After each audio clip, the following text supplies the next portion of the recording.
Amassing an army, hair salons and airship hangars, the city of Laracos, and a long trip to talk to Juicebox. Hello, crawlers, and welcome back to our Dungeon Crawler Carl podcast. This is episode 2 of book 7, what does it say right there? This Inevitable Ruin. Yes. Yeah. We are covering chapters Dante through chapter 8 today. So I think at like the day after we recorded the last episode, you go, I think we need to add more. Yeah. Well, because not a whole lot happens. There's a lot of character development, a lot of setup for the world. Right. And this cuts off right at a spot where you're like, I really need what happens next. Yeah. Right, because it reaches the point where he meets Juicebox, but Yes. he's about to talk to her again. But that doesn't happen. Uh-huh. So it is a little bit of a cliffhanger. A little bit. But I feel like within this, it does still feel contained to a setup section. Yeah.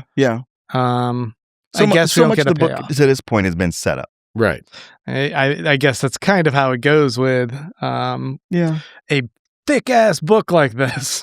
Right. You got to It's get like- through a lot of stuff. It's like a phone book, which is a reference that most of these kids don't know.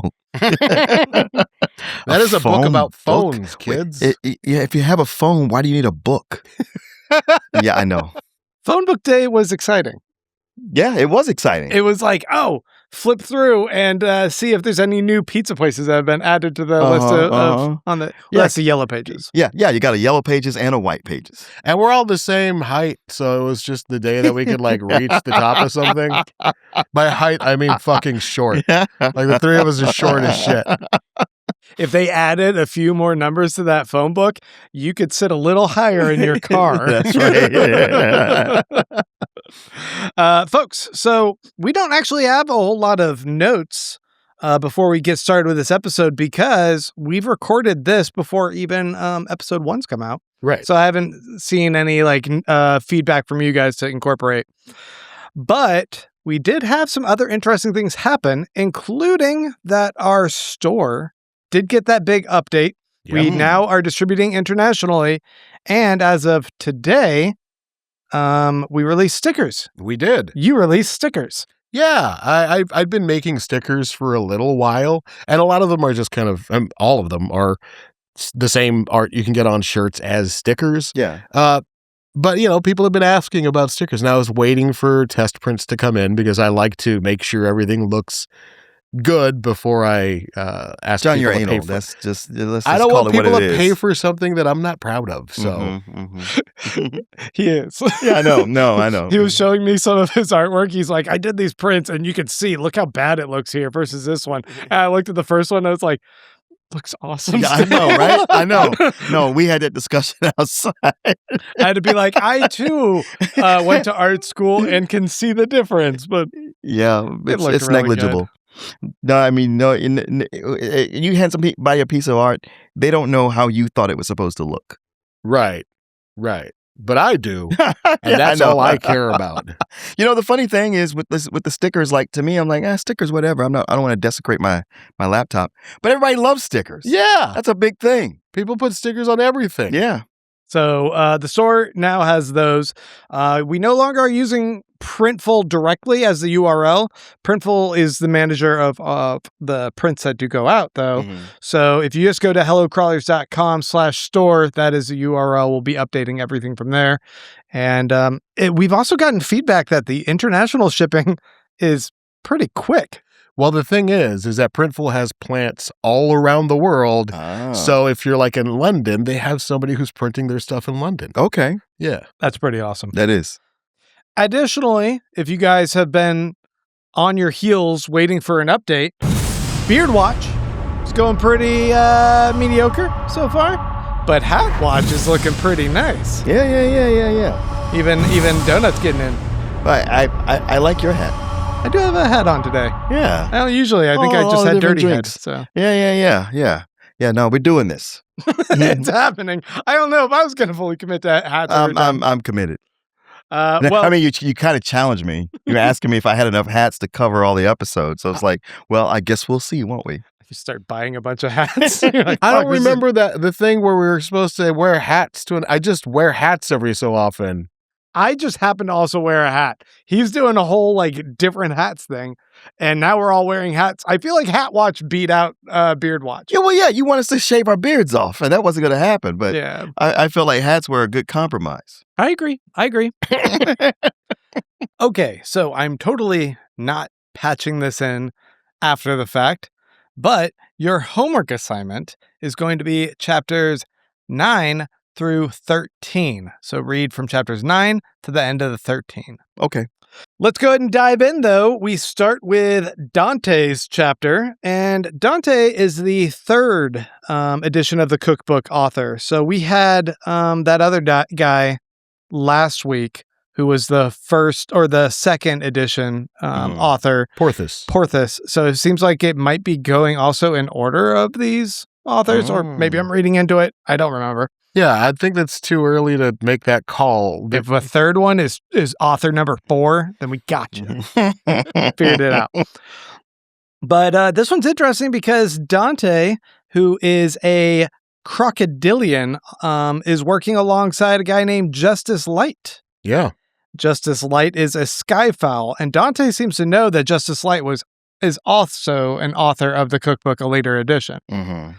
They are both now indentured NPCs within the dungeon. Justice Light is a little bit broken. I think they both are in a way. Well, Justice Light had that entry where he was talking about how he lost his temper and killed an NPC shop owner, and how he just regretted it ever since. Like it changed something in him. Right. Broke him. Yeah, and it's still like snapped in half. It's still affecting him.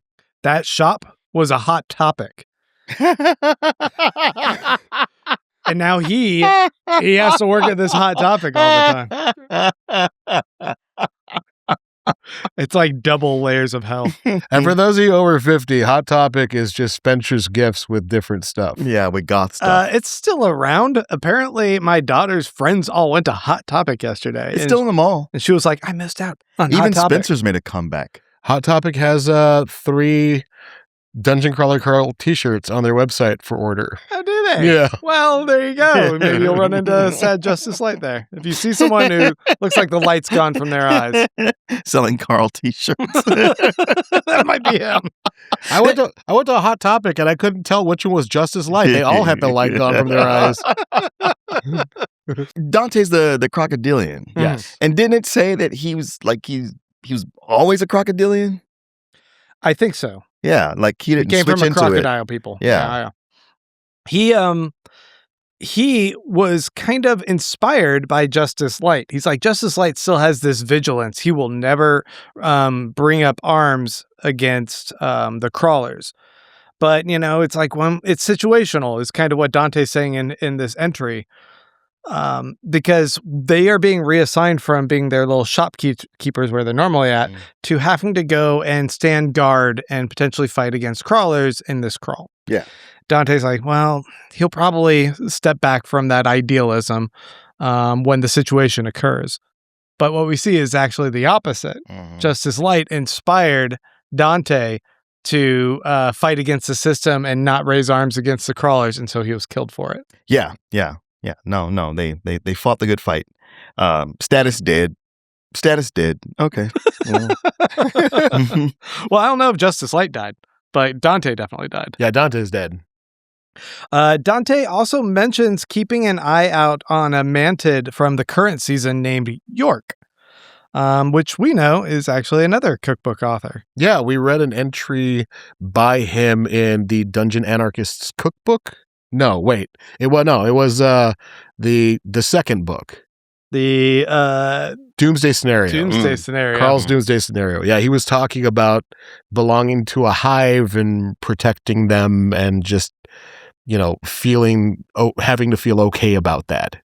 Man, there was a Reddit post about us this last week where someone was like talking about our deep crawls and that we talked about something on the first episode and got some details wrong. Yeah. And I was thinking, fuck, man, I can't even remember what I read this week. Then. I know.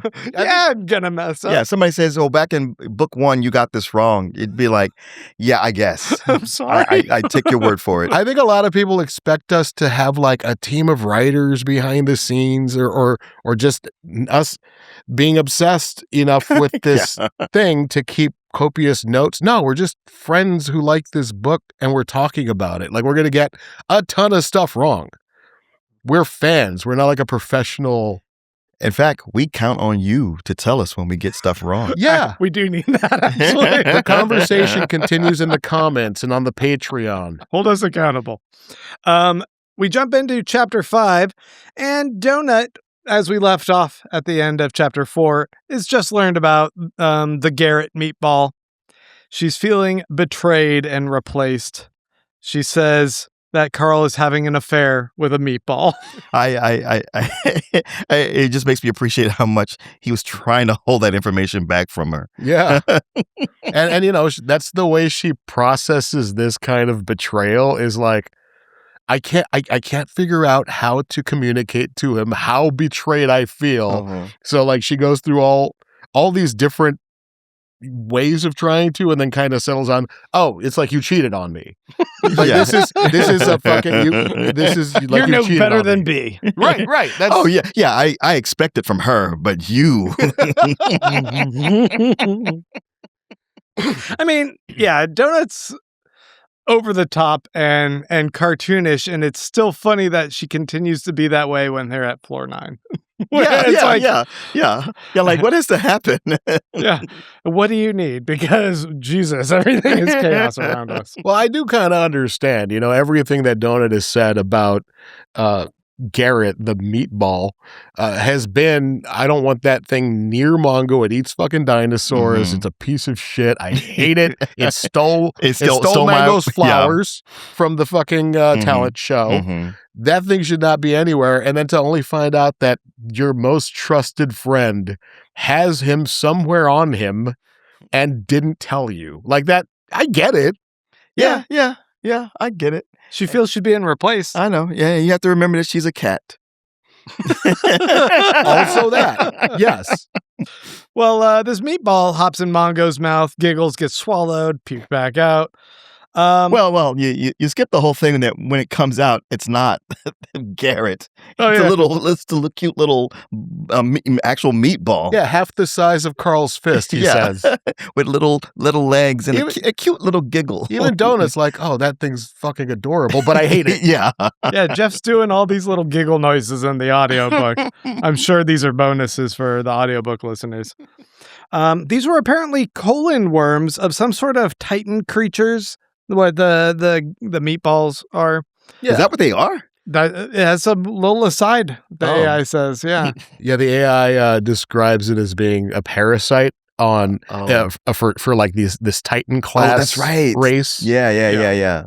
So tummy acher, that's why it's called that. Yeah. It's also called a colon worm or fucking ass something. I don't know.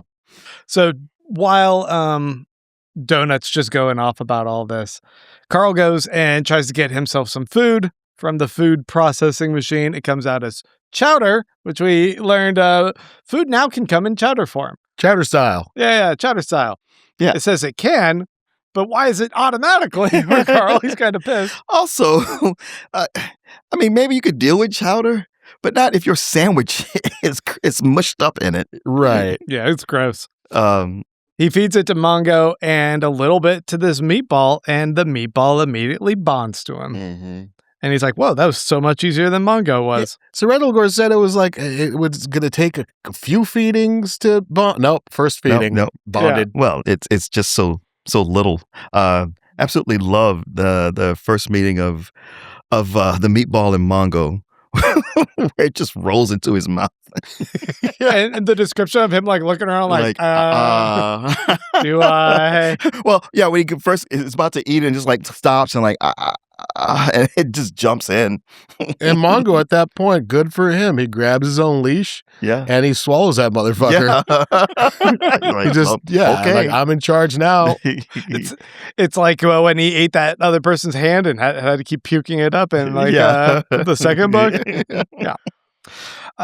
There's discussion going around the room that now Carl needs to give this little meatball a name. They discuss what to call it. There's discussion of Garrett number 2, which is a trigger to Donut, who's like, I had a cousin named Trixie Secret Talent Take 2. I feel like 2. All these names of her extended family are just so fun. What's fun is all her different rules for things. Oh, yeah.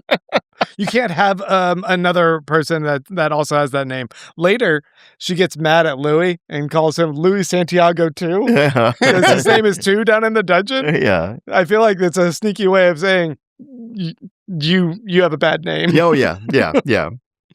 I didn't even catch that. That's so fucking funny.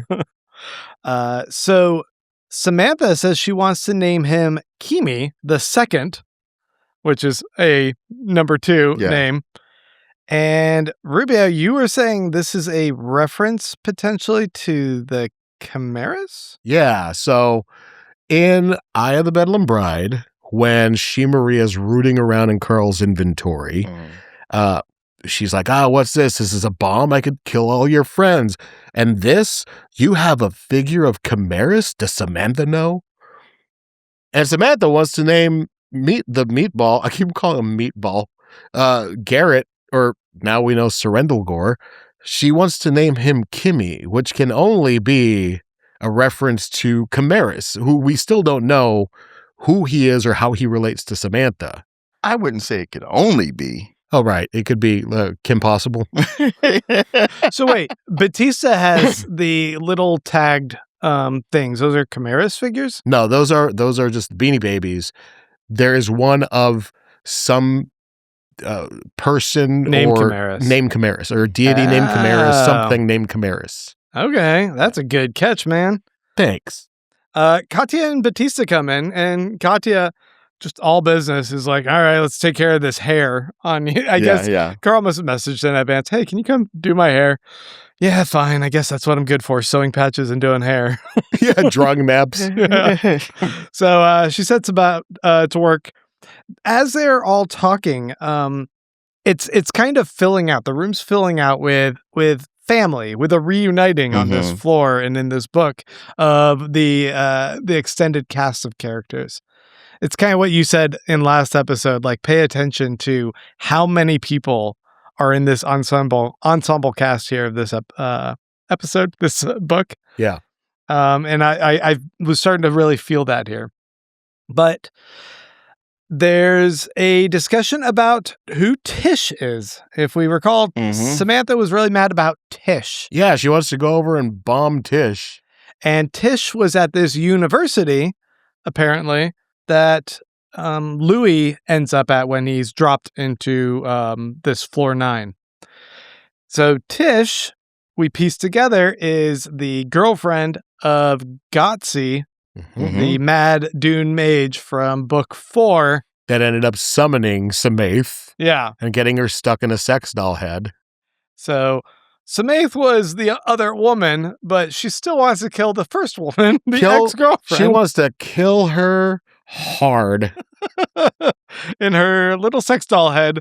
She has shown she can be a force to be reckoned with by the end of the floor, but she's kind of a weak little bouncy ball in the beginning of these floors. Yeah, it always starts that way. Yeah, we found her stuck under a log somewhere. But you just keep wondering, what's she going to be like once she gets a body? I don't want her to get one. No, I'm loving her like she is. Don't get me wrong. It's just that, like, if she's in your party and you're like, do we do that? Do we? I mean, we said we would, and does she remember all the times I just kicked her or shoved her off the counter when she was being annoying? And if she's like fully powered and like, can we say no at that point? Like, will we be able to say no? I mean, at this point, Carl's leveling up like a maniac too. That's true. Maybe he can say no. But as a member of your party who has helped out quite a bit. Yeah. Oh yeah. Do you have the right to say no? Yeah. What does that trust mean? That redemption? That Samantha saving their ass multiple times. has she not earned it? Wait, are you saying that the only thing stopping them from going to kill Tish is that, like, Louis didn't say, yeah, let's go kill Tish? I mean, maybe. Like, if there's just one person from agreeing away from going to kill Tish? Yeah, if she just has someone back in her play, then Tish is a goner. Yeah. Okay, so Samaith also says that she feels the presence of her daughter, which is weird again, but if you do recall, in book 4, she has a daughter made of sand. It's a sand ooze daughter that maybe solidifies in the off hours. I couldn't remember if that's the case. The important part is that you can't kill a sand ooze because there's so many grains, and one grain can reconstitute into a full-blown sand ooze again, right? So, yeah, there's the sand ooze is here because when they washed the ocean. They opened the portal. Yeah, at the end of the Gate of the Feral Gods, a lot of that stuff fell into Laracos, into this floor, and drowned it out. But with that, probably went some of her daughter, and she now feels it. So I guess we can call that a yeah, she's here. Yeah, she's feeling the presence of her, and it's kind of what you're saying, Martin. Something's not fully sitting right about Samantha at times, so she's a person we're not clear on how we should feel about because she's an agent of chaos. Yes.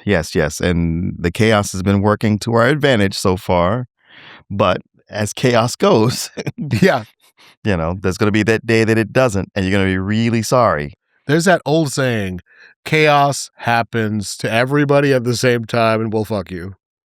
I would argue that Carl's a little bit of an agent of chaos too for everyone around him. So,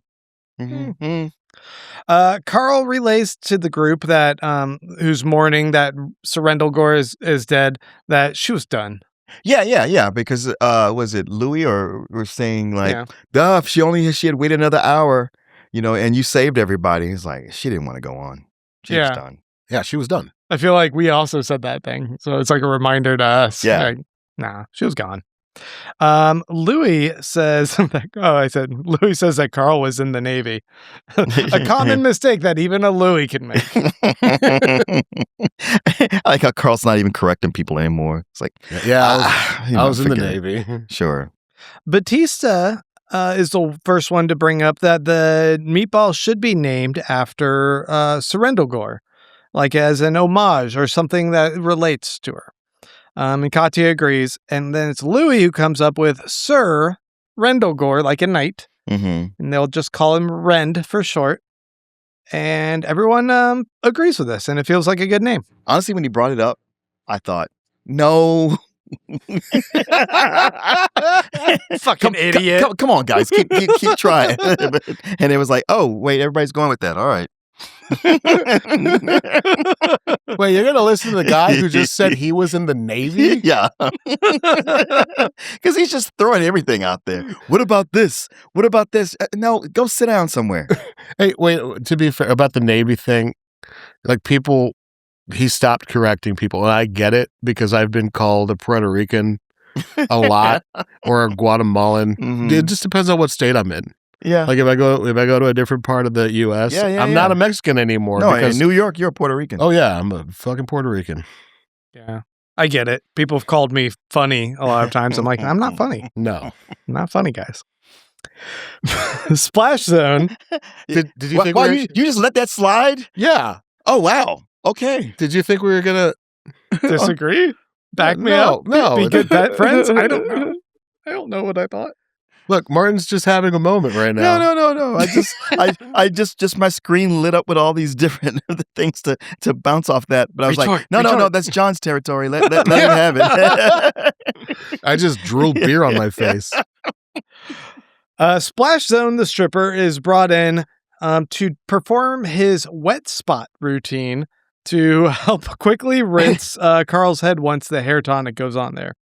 So Katya was able to add the eyebrows, add the eyelashes, which seems daunting. There's even a recipe for pubic hair, but she's just, I guess they're just going to leave it bald. No one is going to help him there. Can I just say that I really appreciate that there's no description for what the wet spot routine is. We don't know where the wet comes from. Is it just I feel like we do. I mean, he's a stripper. There's no reason to. No. As far as we understand, it's a beaver guy, right? Yeah. I like Martin's like, no, we all know. Yeah, after everything we've seen with crabs and nussies, it doesn't take much to figure this out. I think you're right. Things don't go well, and Carl ends up with long, magnificent Fabio hair down to his waist. Yeah, see, that's the thing. You wouldn't know it to see me now, but back when I had hair in the early 90s, chemically treating your hair was the thing. But I don't know if you ever see Spike Lee's Malcolm X or X. There's a whole thing where you put all that lye on your hair and you got minutes to get that shit out of there or it starts to burn.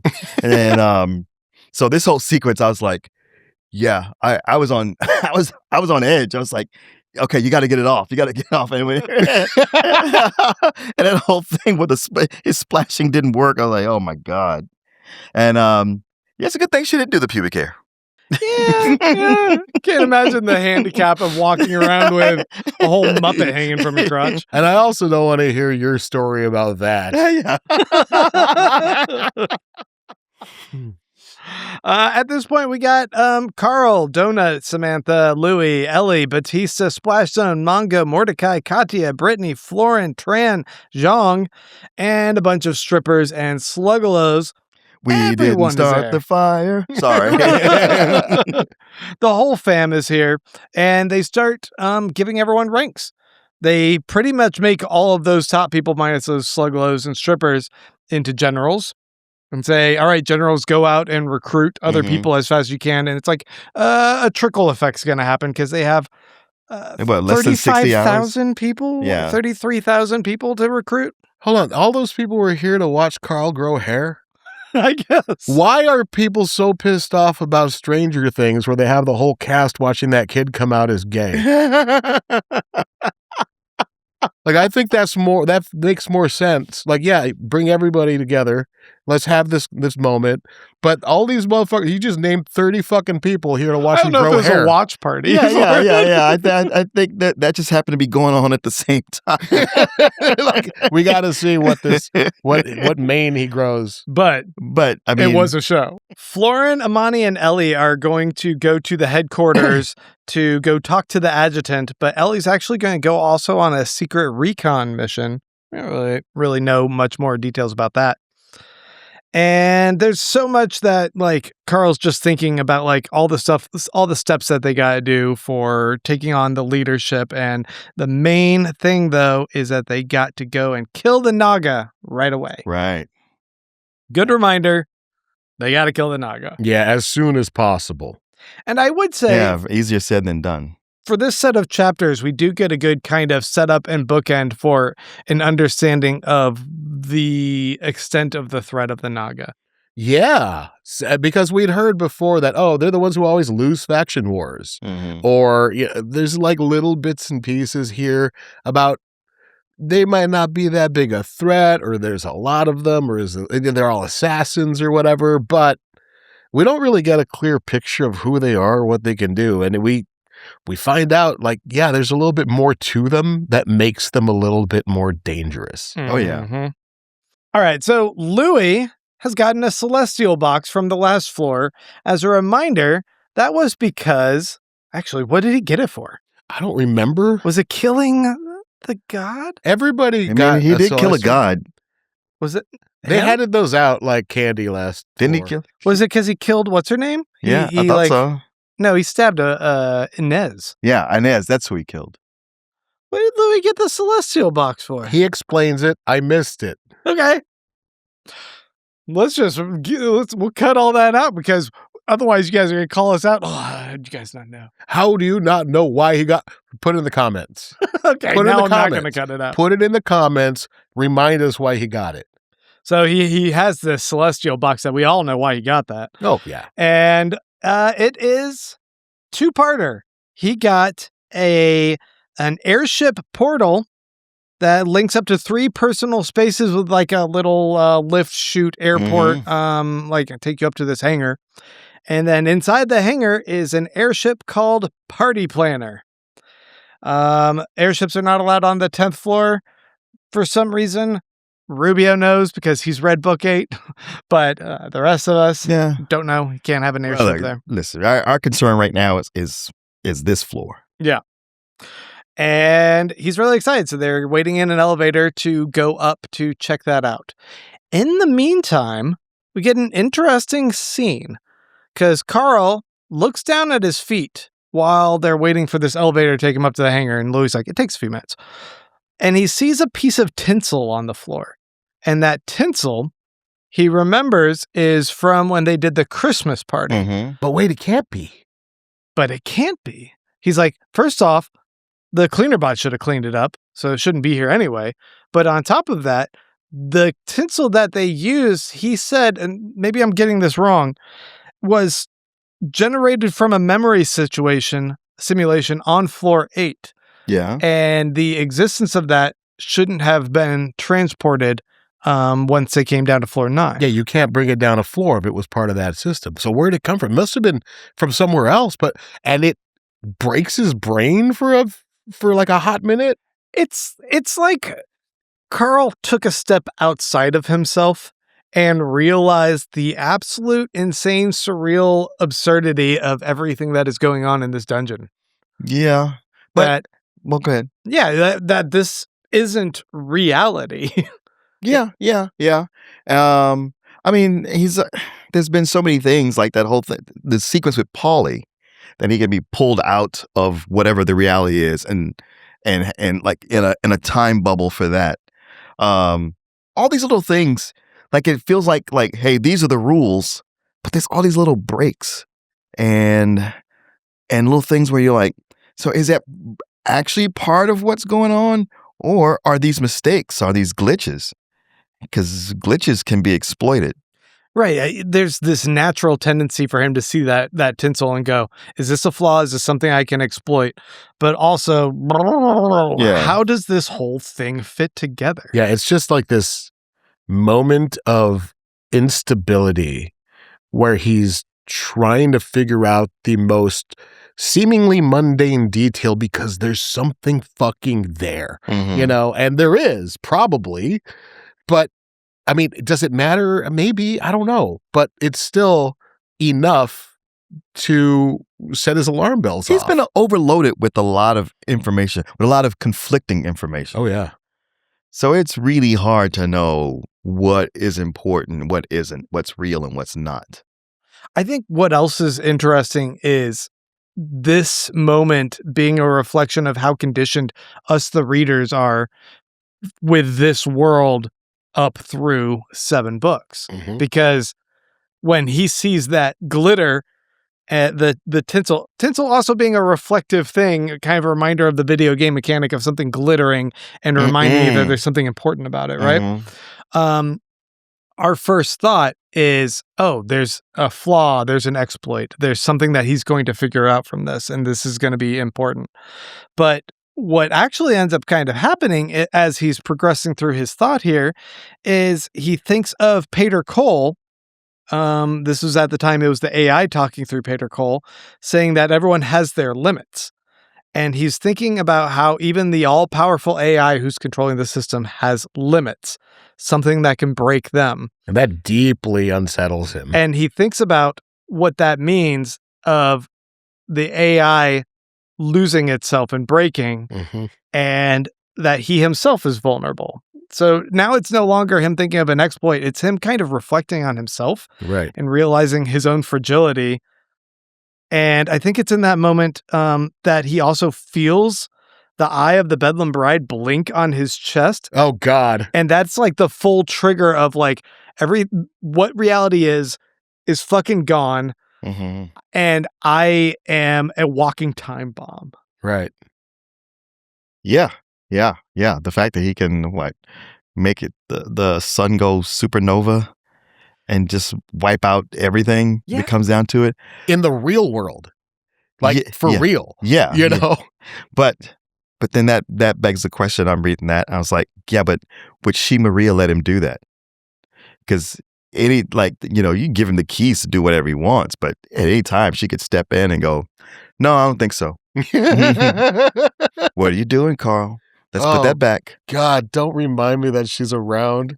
Like you just did something where I just saw the tinsel on my foot just now when you said, "Oh, but what if Maria says no?" Like everything just started falling apart. Yeah, every time you feel that eye blink, God. Well, like this is I feel like this idea of mental instability is also a trigger from his childhood and his upbringing, his mom killing herself, him being afraid of losing his own mind and losing his control of a situation.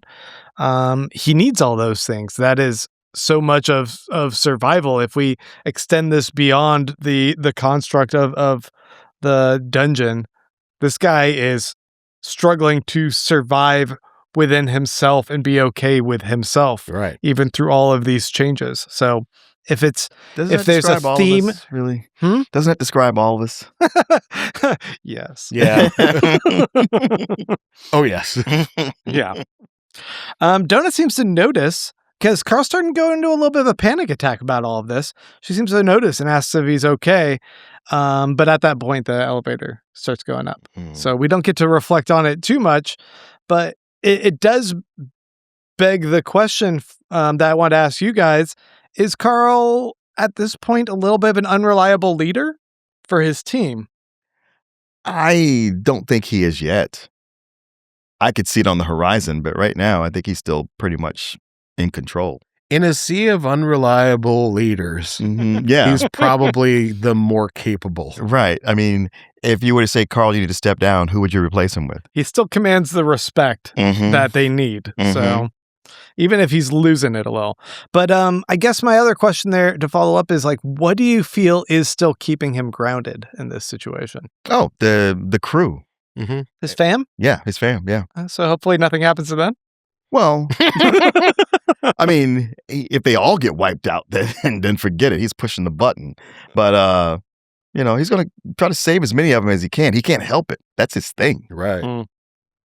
Well, we get up to this hangar. We see Party Planner. It is a ship that's controlled by a soul crystal. Once again, these soul crystal batteries are controlling things. It's like a quadcopter that can take 5 crew for various roles. And like Florence says, it's pretty badass. Yeah, despite the name. It's named Party Planner in honor of Faraz. Yeah. So we see like twice in quick succession this idea of Louis naming things after people in honor of them. Sure. And he seems to have a bit of reverence for the people that have fallen before him, and he wants to kind of pay tribute. Sure. Maybe some of the other people are a little bit quicker to kind of forget because they need to move forward. I think different people have different coping mechanisms. Yeah. Louis, he's quite sentimental, and hopeful. Maybe a little too much for his own good. Let's also not forget that the name of the type of vehicle.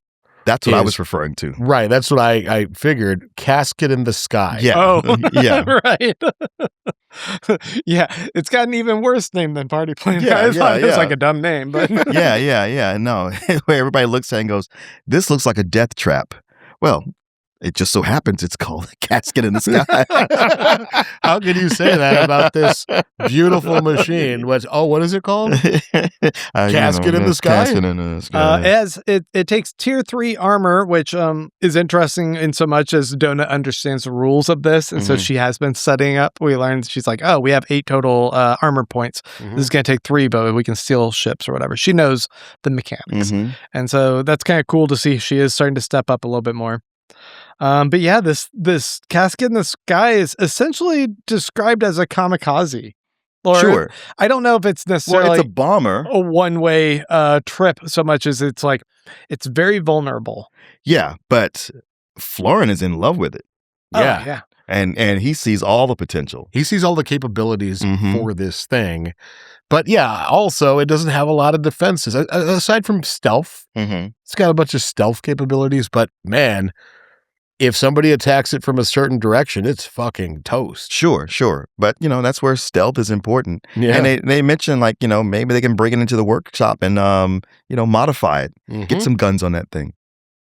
So after checking all of this out, Carl says, they also are like, if we have a bomb guy, this could be a great ship. Carl says, the next move is a reunion with someone. We know that someone is Juicebox. Come on, Louie. And Louie's like, oh, boy. And this just had me thinking about something that I don't know how much we've kind of scratched the surface of the relationship between Louie and Juicebox. But I think there's something interesting and uncomfortable in what that is. In that he had a sexual relationship with an NPC that we've now had grown a much bigger understanding of these people that are prisoners within a system that are treated as fodder for other people on the floor, be them the aliens that come in for a vacation to gawk at the crawl, or the crawlers themselves who don't really understand a little bit that system. Sure. But Louis did kind of like exploit this relationship, and absolutely. Well, it's one thing to have a relationship with an NPC, but he's got one that's a shapeshifter and had her changing into other people. Yeah, it wasn't, I want you for your true self. It was, I want you if you look like Bugs Bunny. Yeah. Babs Bunny? Or, I don't know. Lola. Lola Bunny. There you go. And so his relationship with her is predicated on fetish. Yeah. And not actual, like, love or affection, I guess. So it's uncomfortable. Well, I mean, that was always a big part of it, but I always thought there was some genuine affection there. But for him to suddenly be like, oh, geez, I don't know. Right. I'm like, wait, what is happening right now, Louis? What is going on with you, man? And all I could think was like, please don't tell me you've fallen in love with Samantha, because she's been all over him, and he's been no, and if he eventually went, well, shit, okay. I always just say that a man only has so many no's in him. Oh, no.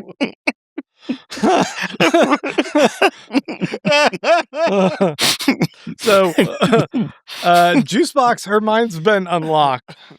And I think that there's something interesting as well about this idea that, like, she doesn't begrudge him, but she embraces Louis and still chooses him and wants that. Yeah, you thought it might have been the other way around. Yeah, where she might be the one to be like, okay, now that I'm unlocked, yeah, fuck you, dude. Yeah.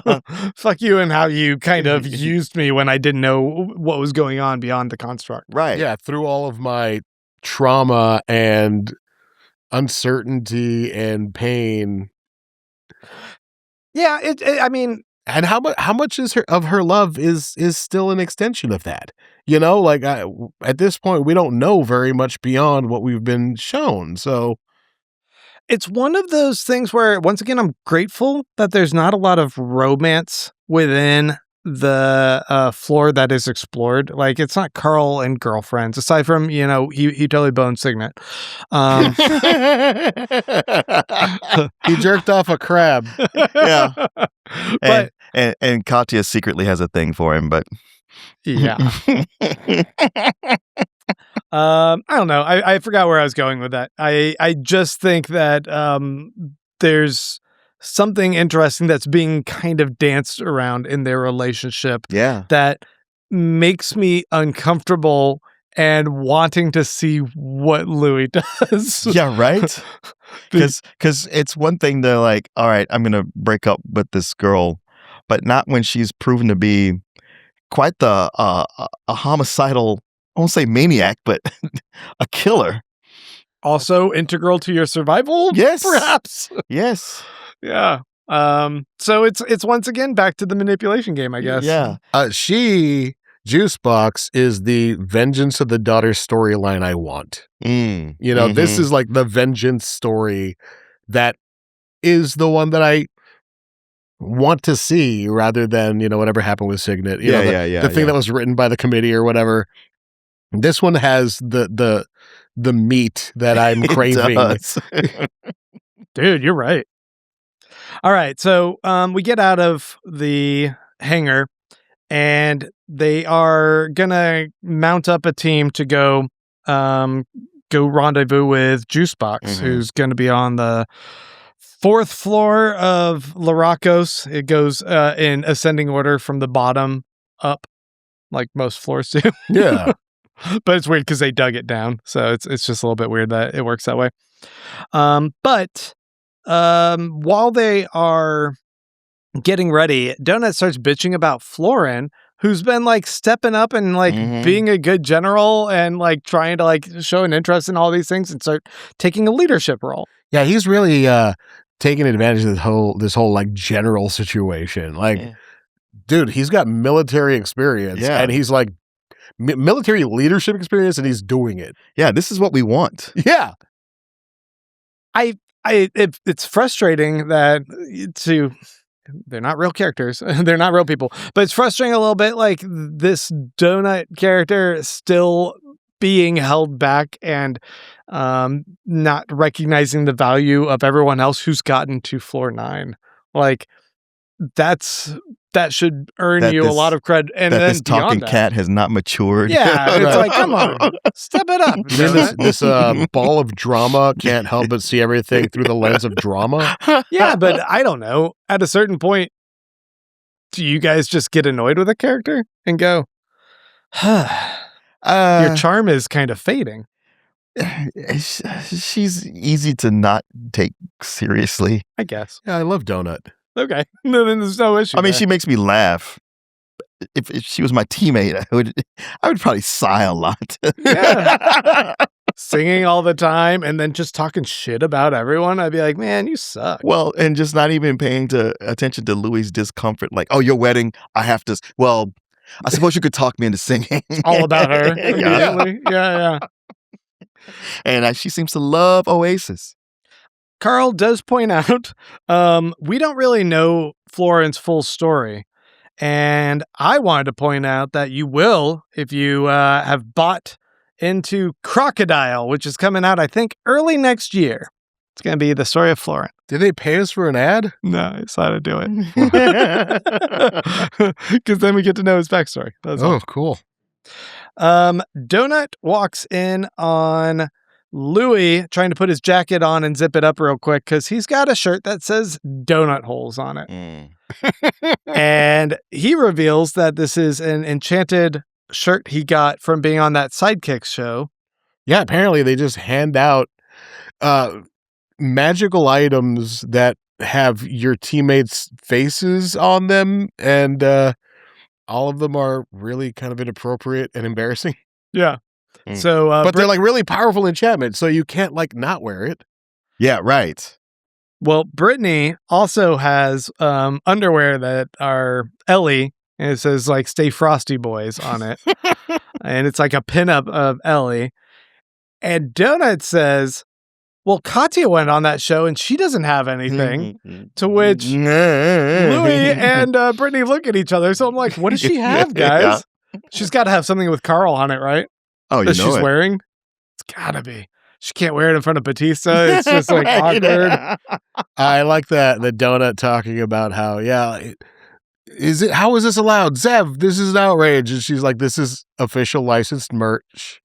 And Donut says, well, am I ever gonna get any money off of this butthole merch or whatever? I forgot. She just said bootleg, right? Yeah, she said, I forgot the way she put it, but it was like this illicit butthole merchandise. Oh.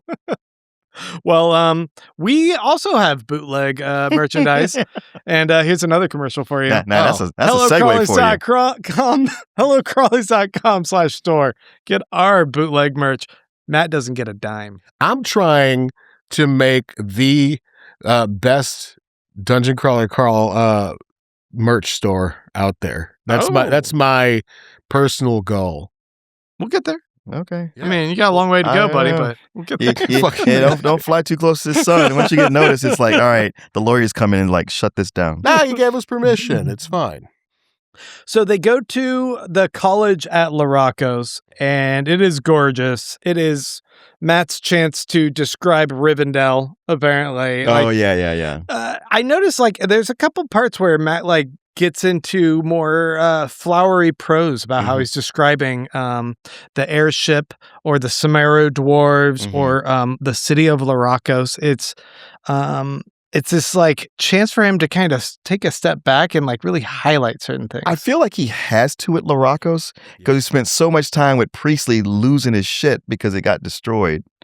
Right. So it's gotta match that. Well, it sounds really lovely, and I would love to see it in a live action show. I suppose at some point. It feels to me like this old fantasy artwork that I would see in posters in the 80s and 90s. Yeah. Something with dragons flying around in the air as this like funnel city of like massive columns. Iconic fantasy city. Yeah. It's cool. Yeah. We learn a little bit about the structure of this from this dwarven Samaru named Arief. So he's like a Filipino dwarf. I think that's how they kind of describe him as looking and sounding. With quasi-samurai armor? The AI says in the description, I think it's pretty obvious, but sometimes you guys need a little push. And as he's telling the parable of the Samara dwarves, them... Essentially, it's kind of like a Tower of Babel story. Yeah, except instead of building up, they're tunneling down. Yeah, they're tunneling down to try and appease God and find the God. There's like innies and outies in stories. This is the innie Babel. That's where they went wrong. They went up. Yeah. We're going to try down this time. But yeah, trying to dig down to find Scolopendra, who is at the base under the mountain where they live. They were looking for a salty. Oh, a salty. Yeah, because that's who they worship. And instead they found the roots of the all tree and built a castle down there. Yeah, the AI is like, here's the part that they often don't tell you, is that these people actually realized they had an epiphany that some things are best left alone. This is something new to me as well, says the AI. Which is like, I guess, this idea of restraint or allowing some things to just go unexplored. Which, this isn't the first time the AI is kind of signaled to us that he's learning something new. Sure. He talks about some lady who is teaching him about injustice and having the ability to control stuff himself, which is what we've seen in the last book. The AI is kind of broken out of the control of Borant and now is operating on his own, using the honor system to kind of follow the crawl. They have a deal now. But with this part, this feels like maybe the AI is developing a little bit more of like an AI, a moral code. I wanted to ask you guys if you thought so. Just this idea that, having restraint, not using your power for all the things that you could use it for all the time. That might be like the starts, the rudimentaries of that. Sure. And then the story of what was the name of it? The Union group that got crushed when the Molly Maguires. Maguires. Yeah. Learning about them and injustice and fighting against oppression. It feels like the AI didn't know this, wasn't raised by anyone, wasn't exposed to these kind of concepts, and is now starting to learn about them and integrate them, and is going to have a Louis, holy shit, how have I been exploiting juice box moment, right? Have you seen or do you remember Schindler's List? Yeah, a little. So you remember how, Rafe finds this Nazis just killing people left and right. But Schindler talks to him. He's like, hey, real power is mercy. You could just forgive people, and that's power. And he does. Somebody screws up, and he's like, I forgive you. I forgive you. And then once a guy screws up twice, it's bam, it's back to killing again. I see the AI as that. Baby steps. Baby steps. Or a fucking Nazi.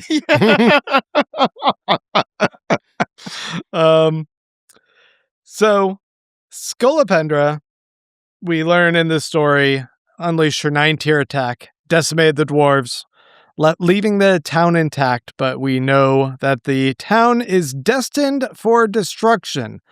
It is perhaps an inevitable ruin, one might say. You're supposed to look at the camera when you say that. There you go. It's too late. I missed my opportunity. REF has a lot of self-awareness, refers to himself as an NPC, before saying, Louis, Juicebox wants to go ahead and get married now to unify the team, so let's hop on that. It's only tradition, guys. Let's just do marriage. Yeah. Yeah. It's just marriage. It's just marriage.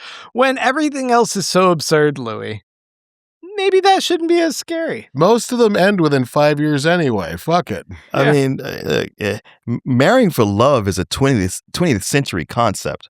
Before, it was all about uniting kingdoms. Yeah, it's all about property. Yeah.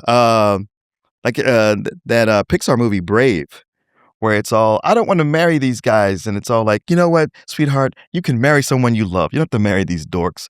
And all I can think is like, and a month from now, 2 other kingdoms will unite and sack this whole region. That village is dead. Yeah. And she will be forced to marry a 13-year-old. I had a question about Scolopendra.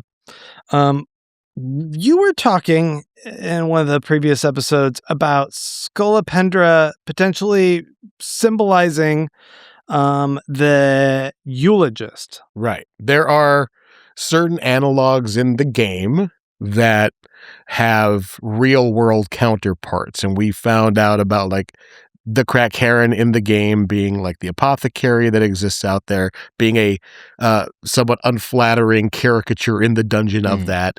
And the more we learn about the eulogist being this long dormant AI at the center of the universe, it sounds very similar to the long slumbering centipede at the center of this volcano or this mountain.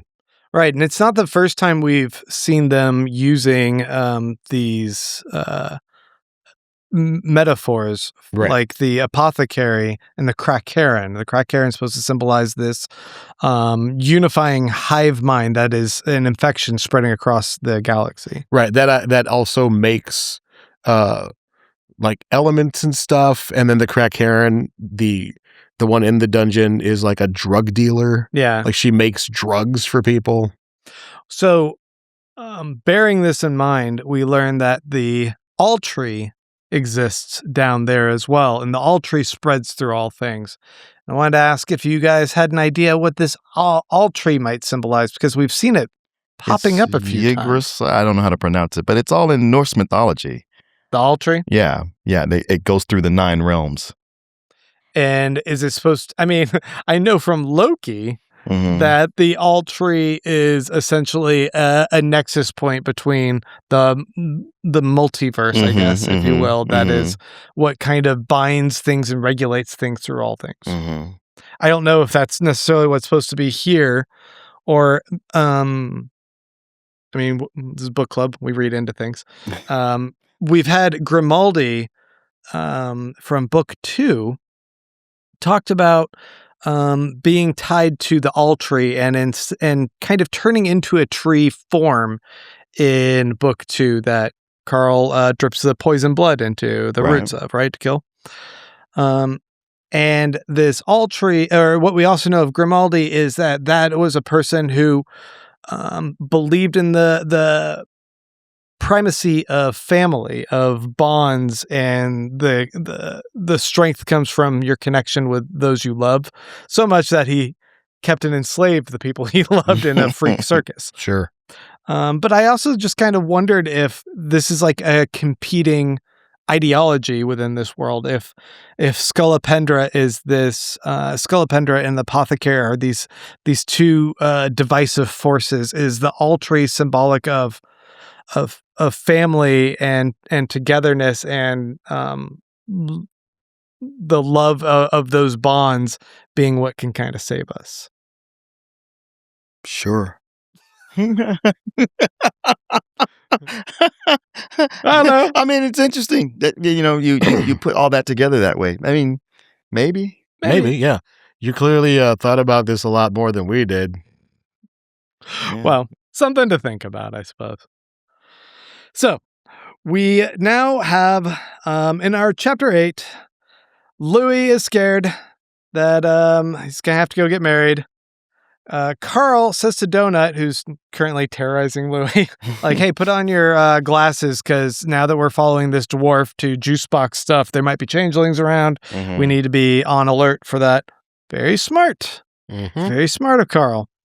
So we get a little description of the city as this incredible fantasy realm, and it kind of reminded me of that point in book 2 as well, where Carl's on the 3rd floor and he's just like, looking around at the beautiful little town. He's like, I could live in a place like this and be happy, spend the rest of my days. And to know that this particular world is purely slated to be destroyed. Yeah. There's something sad about that. Yeah. I mean, that fits for Carl because he doesn't really have ties or friends. Yeah, he's kind of a loner. Mm-hmm. As they are going down the stairs, 3 crawlers approach them, and Donut promotes all of them to Sergeant First Class. The first one's Martin Thomas, a level 65 Minotaur Cat Daddy Sage, who is promoted to Sergeant at Charms. Rubio, a level 69 Cretan artist, who's promoted to Latrine Grunt. What the fuck? This wasn't in the one you listened to? No. And Grant D, our level 62 hobbledehoy insufferable podcast host, who's promoted to Sex God General. Does D stand for dickhead? No, this is my favorite part of the book. I realized like last episode, I was like, oh, should I do like a thing where we're on floor 9, we do once again a little class upgrade? But I was like, no. Once we get to this, I was going to do that. No. Carl muses on the structure of the world and how it's supposed to play into the mechanics of the other floors. This is kind of like a callback to the tinsel being this like trigger moment for him. Yeah. It's him going like, okay, like I know that it's like it's just this world. There's a tunnel system or whatever, and a lot of this, what's behind the scenes of this, is all fake. We're underground and it's weird. Mm-hmm.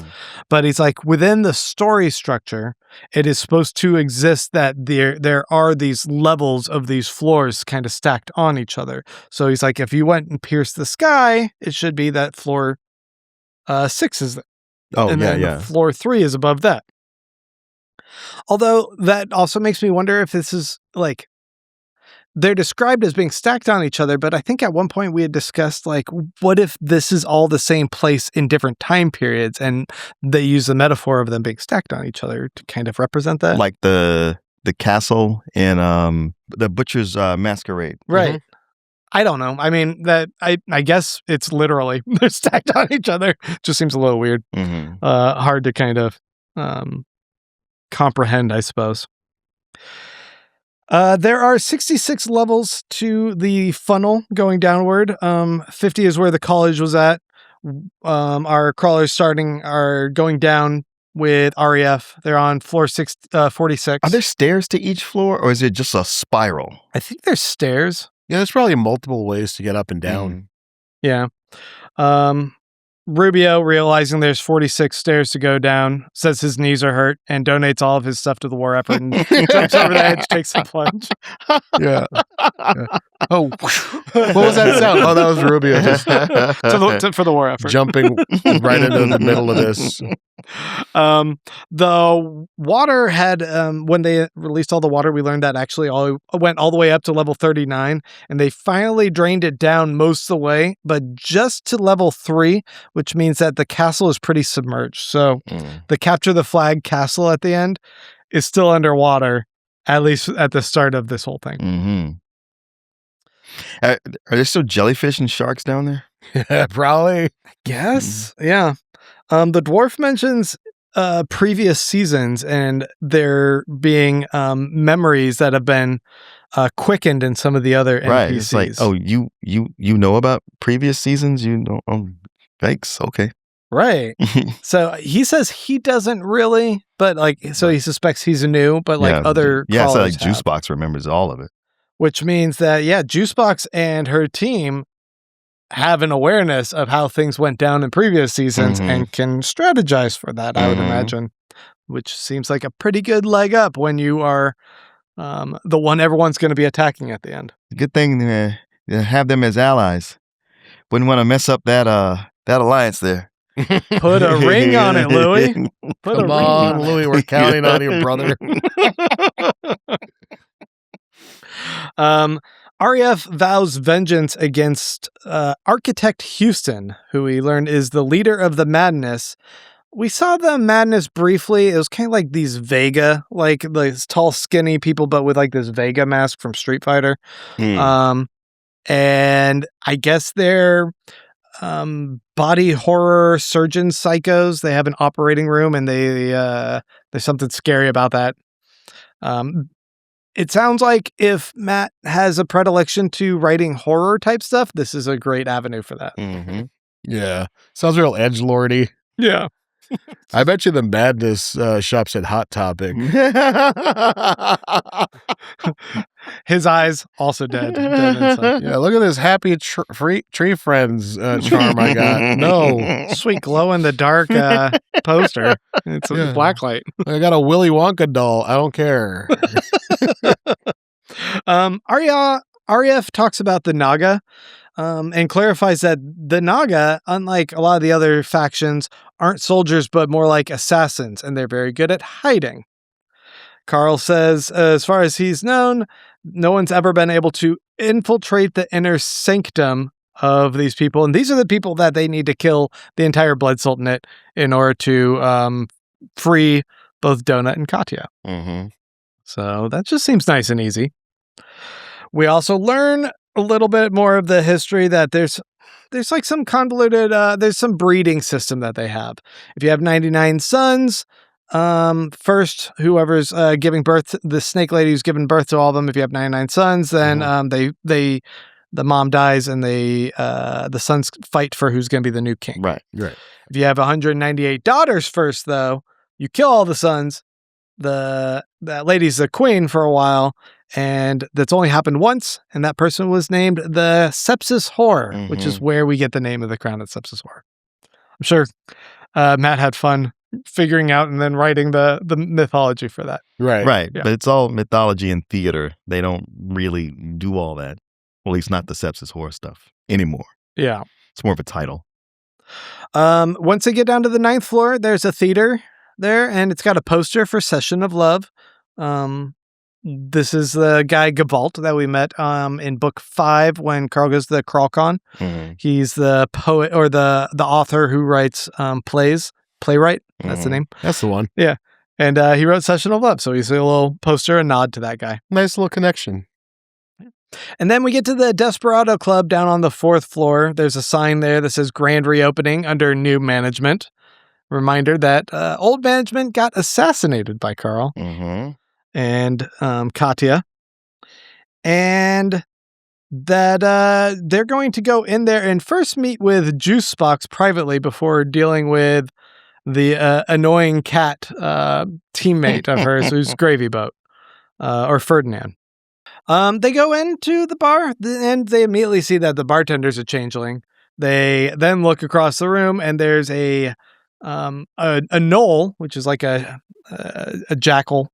Is that what they're called? It's yeah. Like Growler Gary was. Growler Gary. Yeah. And this one's name is Hunger Howie. This guy jumps up, he's all excited, and leaps across the table and starts kissing Louie. Passionately. Everybody loves Louie. Yeah. And we realize that's Juicebox. Yeah. I don't think it's any. You're going to get to the next chapter and not be surprised that's Juicebox. I did. Whoa. You're not. This guy, however. Because I didn't read past the end of this. What? I actually didn't read past this. Yeah, I know. It's obviously Juicebox. Yeah. And that's it. Yeah. We covered it. I guess we did. I mean, I feel like that was a good amount of chapters because of all the stuff we could chew on there. Sure. Yeah. Yeah. Folks, we're going to be back next week. We've already plugged our stuff, so I feel like I don't need to belabor that. But yes, I do. HelloCrawlers.com/store. That's where you can go to buy some sweet merch, including, I think, this shirt you got on right there, right? And Patreon.com/HelloCrawlers. Join for a per month way to keep the show alive. We appreciate all of your support. And we appreciate the support of the following people: Aaron Nightingale, Andy Kogan, Eli, Aldo Thickboy Time, What's Lost? Another SGTTU listener. I don't know what that is. I don't either. Stargate something, maybe? Oh. Answer Knox, Bane the Main Coon. Wait. Go back. SGTTU. Oh, SGTTU? No, sorry. Star Greg, the next generation. There you go. Bane the Main Coon, Brian Gillespie, Caden B, Dave Go Round, Hey, it's Gilbert, Holly Max 79. I intentionally listened to chapter 59 to make myself cry. Imposter author Steve Rowland's Reddit, Jillian, John Dungeon Sexy Sideman. Nice. Kevin Markley, Kittian, Christina Flanders, Lost was all right until the writer's strike, Lumen, Matt Johnston, Michael Griffith, Michael Trainer, Noel Mead, Prince Stealth Axe, Quan CH's Liberated Arm, Queen Anne Chunk, Raftify, Riley Parrish, Robert Miller, Sir Scrimley, Zenobius, and You Down with DCC? Yeah, you know me. I'm going to read that one regularly because you guys did not like it last time. Yeah. I like it. Well, it just sounds like something you came up with. That's a lot of people. I think more of you guys joined to support us, and thank you so thank much. you so Keep much. them coming. We need to fill up an hour with names. Just names. I want him to have his throat hurting. I'm scrolling. I'm having to be a looping scroll at this point on the screen next to me, so you guys can just read through that as well. But I said I'll say the names, so I'm going to say the names. All right, our final segment is Death Watch Extreme Dungeon Mayhem. We check in with Aldo Neko, our level 66 barbarian thickermancer, who was a little bit embarrassed. He saw Carl a second time and then died once again before getting to say hi. Dang. He thickened up and began ascending the stairs out of Larakos. He passed by a Minotaur guy who gave him a fist bump and initiated him into the Princess Posse Army as a private first class. As a private first class meat shield. Oh. He made his way up the floors and came upon a Groki statue. He sat to take a rest from all the stairs. He heard some commotion and looked up to see some Sumeru dwarves dislodge what looked like a squid from a statue up above. Water flowed through and exploded right out of the place he was sitting, shooting him out into the crater and falling down toward his death. Dang. Hopefully you'll see me down there. And not, he can loot whatever is left on you. because earlier we established that I would have just fucking jumped in the middle of that thing, just shedding my inventory for the war effort. But that's you. What about you as a cretin? I am more happy that happened and you didn't put me in there also, like you did with Martin, and have me selling like Loracos tacos or something racist. Yeah, can you imagine? You got to admit, Loracos Tacos has a pretty good ring to it. That would be the first place I sell a shitload That'd be of the those. first place I go. Yeah. Just because tacos. Meanwhile, Andy Kogan, our level 49 Trash Panda Junkyard Spelunker, crawled out from the trash and scurried across the top. He thought the trash would have killed him, but he activated his Scrooge McTrash spell, which allowed him to swim through the junk. As he crawled along the top of the trash, he was trying to sift through all the numerous upgrades in his notifications and all the loot boxes.